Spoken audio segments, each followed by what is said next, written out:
we've proven in the last 5 days is absolutely incredible. When you see the combination of the Mossad, our intelligence services from IDF, and the fact that our pilots are working freely in the skies of Tehran, this is really part of a long-going plan to attack the nuclear program of Iran. And we planned that for many years because we knew how serious the threat is. And you're seeing accurate, strategic, targeting military targets. We've seen all the leadership of the IRGC, the military leadership, being eliminated because this is a terror group. They're being proscribed. The IRGC is being proscribed in the US and in Israel as a terror group. They're spreading terror all around the Middle East. They are the source of all the problems of the Middle East. They were planning this vicious plan to have proxies around Israel and to create this type of invasion we experienced on the 7th of October by a ground invasion.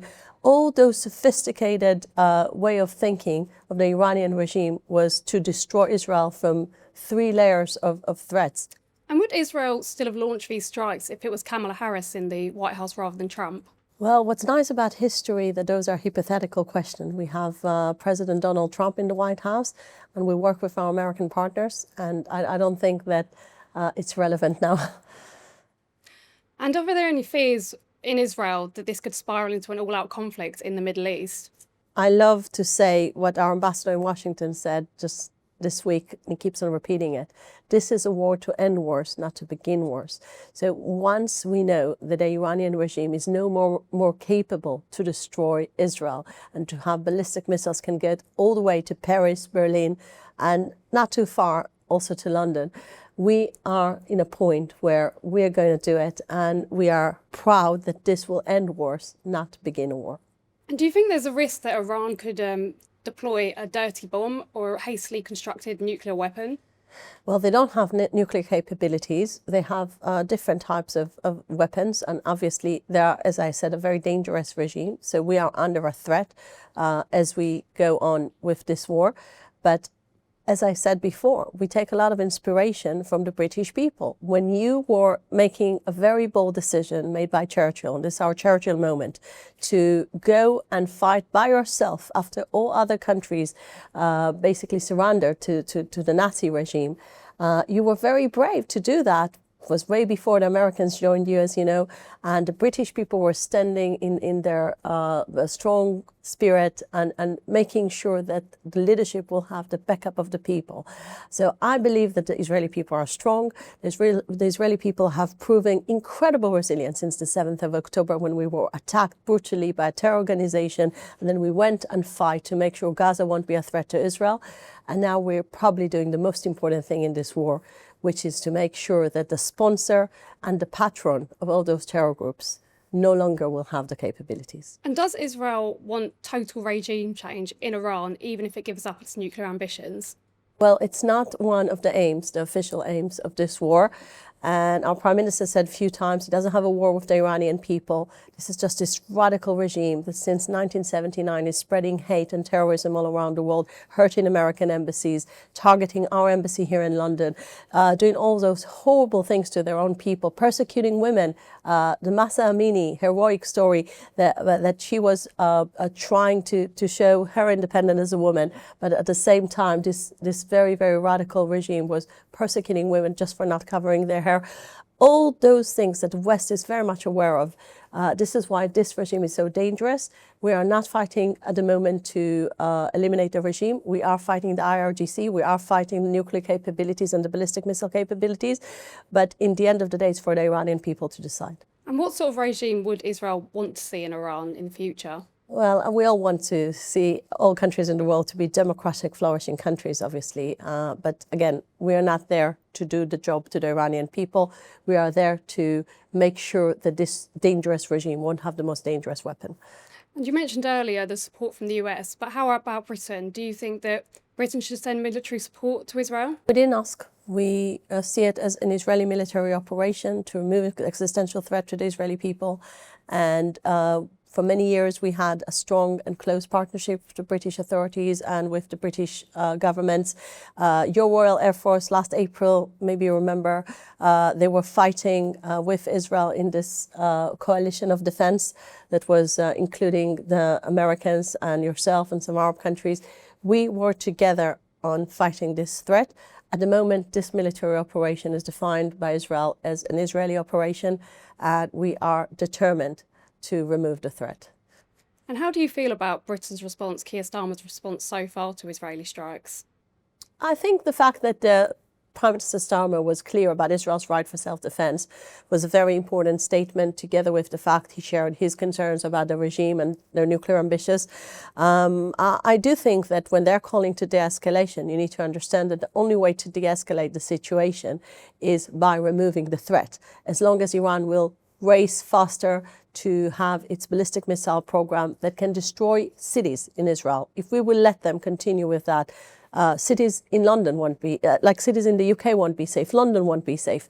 And if we're going forward to the nuclear program, if we didn't have stopped them now, we could have wake up one day in the morning having a headline in the news saying Iran reached nuclear capabilities and now it's a nuclear country. And this is too late for everyone to operate. Think about North Korea.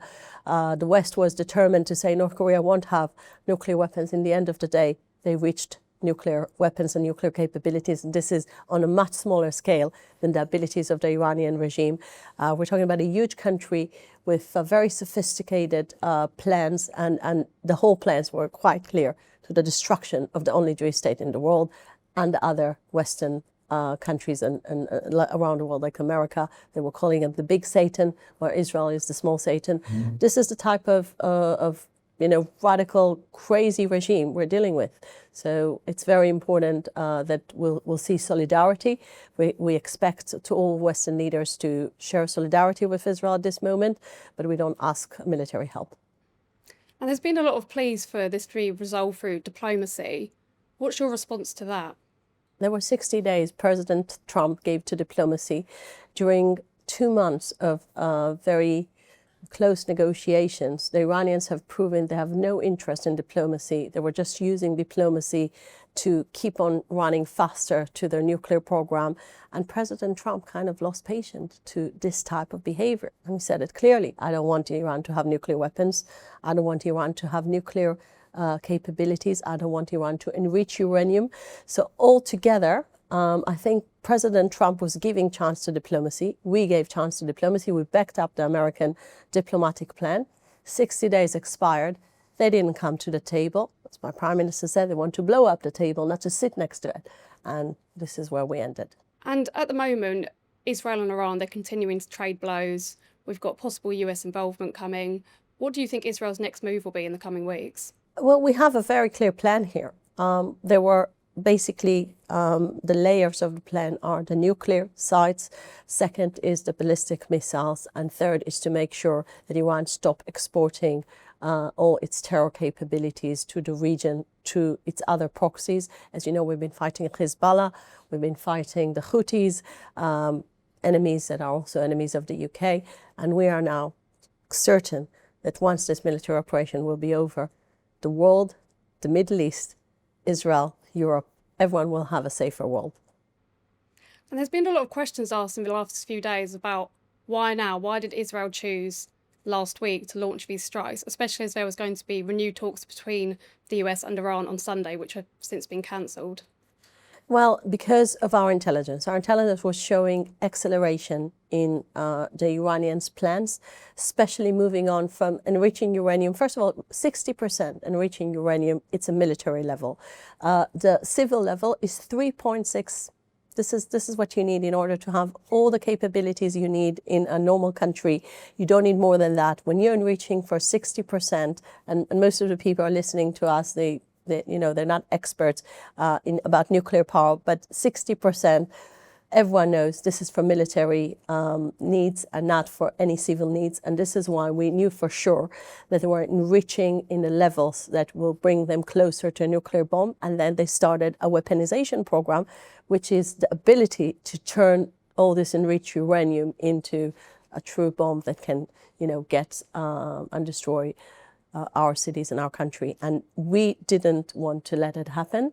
And with weaponization, it's a very fast program that, you know, if you miss the right point in history to attack that, then it's too late to operate. So we were really operating in the last minute for us to save us from nuclear holocaust. And this is why it was such a crucial moment. 60 days of diplomacy. They didn't come to resolve anything. They were just using diplomacy, you know, just to move forward. The IAEA was saying officially that Iran was breaching all its commitments to all the international agreements about restrictions of nuclear power. And that's it. It was quite clear where Iran is heading. And when you say last minute, how last minute are we talking? Was there fears that Iran would be able to create a nuclear weapon within days, weeks, months? It could have been in weeks. And that's the thing, that if you're not stopping it at this moment, then too late. And again, we operated really last minute. Many times in the past, there were momentums where Israel was close to launch this type of strike. But once we waited, unfortunately, Iran was moving forward with his program. So we really operated from our point of view in the last minute. We could save us from this vicious plan. So the Iranian people, for years, they've, you know, suffered repression. A majority of people there hate the regime. They're now caught up in the trading blows of the strikes. What's your message to them? Our message to them that we would love to have peace with them in the future once they're not under this tyranny. And I believe this day is closer than we believe. And I really, really hope that once Israel will make sure that this regime is no longer dangerous, then we'll be in a better place. So I really, really hope that one day we'll have a better future to the Iranian people.